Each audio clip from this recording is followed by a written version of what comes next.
औरत रहती थी। उसका एक बेटा था जिसके पालन पोषण की सारी जिम्मेदारी उसके कंधों पर थी। वह अपने बेटे को पढ़ा लिखा कर बहुत बड़ा आदमी बनाना चाहती थी, इसलिए उसने उसका दाखिला कस्बे में सबसे अच्छे स्कूल में किया।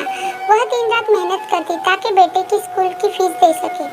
लड़के के स्कूल के बच्चे उसकी माँ के बारे में जानते थे। वे सब उसे अंधी का बेटा कहकर चिढ़ाते थे।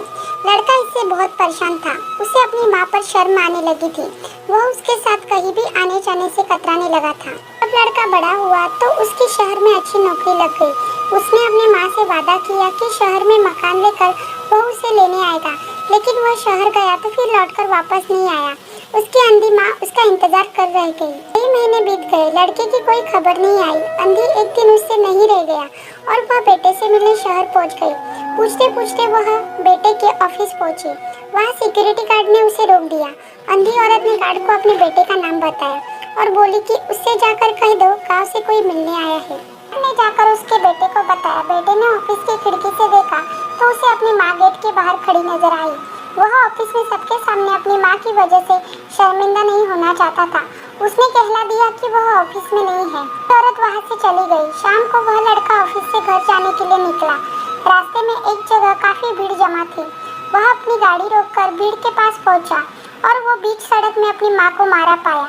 उसके हाथ में एक चिट्ठी थी जिसमें लिखा था, बेटा बड़े दिन हो गए थे, तेरी कोई खबर नहीं मिली। चिंता हो रही थी इसलिए तुझसे मिलने चली आई।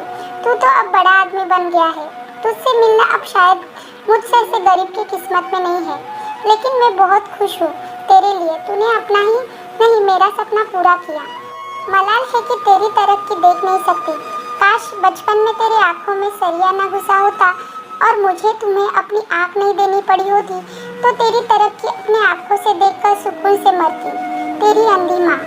ये पढ़कर लड़का फुट फुट कर रोने लगा। जिस अंधी माँ पर उसे शर्म आती थी, उसने उसके लिए कितना बड़ा बलिदान किया था। वह आत्मग्लानि से भर उठा और जिंदगी भर खुद को माफ नहीं कर पाया। तो माता पिता अपने बच्चों के लिए अपना सर्वस्व निछावर कर देते हैं। उनका हमेशा सम्मान करना चाहिए।